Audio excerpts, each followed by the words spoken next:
we're going to go through a Dave Ramsey video because he didn't talk about the State of the Union because frankly he's a conservative and he doesn't like Biden. And Biden nailed the State of the Union, so that would just be embarrassing for him. But what he does talk about is they did the Secure Act 2.0, or the Secure 2.0 Act is what it's called. Anyway, the deal about this was this was a bipartisan bill that passed, and it's changed a lot about how retirement savings and retirement accounts work. And we're going to go through some of this together. We're probably going to, oddly enough, agree with Ramsey on a lot of this stuff for the first time in this show's history. We're not going to totally agree, but we'll probably generally agree because this is pretty good just in general for the average person. So.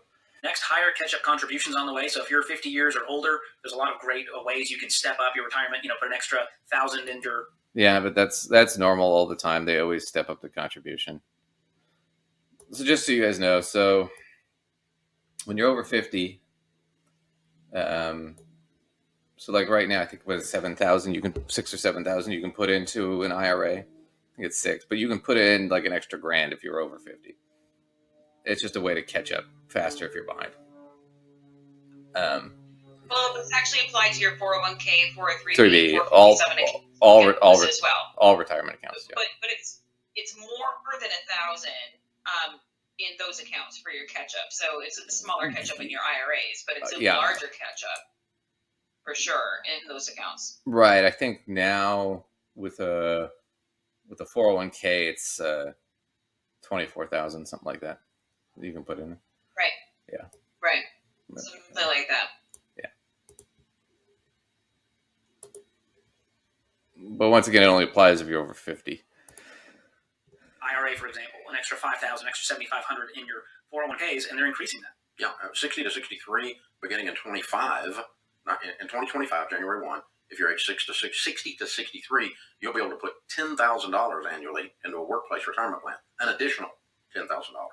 And so it allows you, if you're, quote, running behind, is it too late for me? This is for you, right? Love it.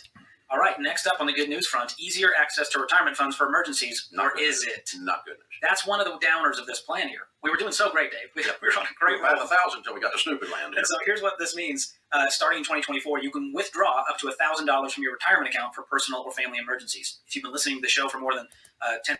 Okay. I guess we found a point of disagreement. Look at that. So that one's pretty interesting. So what they're saying is right now, let's say you had to withdraw money from your 401k or your IRA or something like that. Typically you can, like a 401k, you can borrow the money, like loan it from your 401k, but you have to pay it back. Or there's a small penalty on that. Or you can just take the money out. But if you take the money out before you're 59 and a half, you have to pay a 10% penalty fee. Unless you're a hardship or something. There's certain exceptions. You're familiar with all this, right, Lace? Yeah. Yep. Well, now they're saying they'll let you take out $1,000 a year for emergency stuff if without the 10% penalty. So the idea is you can access those accounts earlier if you need to. Now, they're upset about it because they think that's bad that you should be allowed to access those accounts if you need the money. But the bottom line is most Americans do that anyway.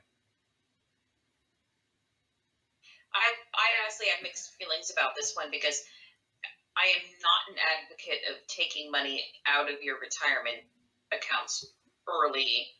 Sure. For emergencies and whatever. I don't like it. But knowing people are inclined to do that anyway, I would rather them not have to also be, eating this extra cost unnecessarily. So my feelings are mixed. Well, no, but it's not. Their access is up to $1,000 once a year. So they're not letting you take out $50K out of your freaking retirement account. It's $1,000 for emergencies without penalties. Okay, this is not like they're breaking the bank here. Okay, the other thing about it is even if you were to take that out every year, you needed it. They've added the ability to do catch up. and they're increasing the amount you can catch up in your 50s. So they've already covered that, and we're gonna push back the RMDs. So if you have to save for longer, work for longer, that's just, you have that option without having to withdraw this money. But the thing about it is, let's see, employees can set up a Roth emergency savings account with up to $2,500 per participant. Survivors of domestic abuse can withdraw the lesser of $10,000 or 50% of their retirement account without penalty if they need to escape abuse. That's, I think, a pretty good one. As where before you'd have to take the 10% penalty and all that. Right. Yeah, I like that. I think so. Victims of natural disaster, if it's a qualified federally declared disaster, withdraw up to $22,000 from their retirement account without penalty. That's what this is about. They didn't read the whole thing. It's $1,000 for emergency. So you have to declare that there's an emergency fund that you need. Right? That's the max you can do without penalty. Right? Unless you're in a situation where you're a domestic abuse survivor, or you're trying to get out of domestic abuse, or you just faced a natural disaster. So there really isn't anything to get on about this. $1,000 is not that much.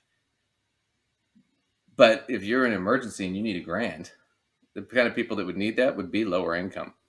And for them to have to pay a 10% penalty is fucking devastating if you're living that poor. So I don't know why they're upset about it. I think it's perfectly fine.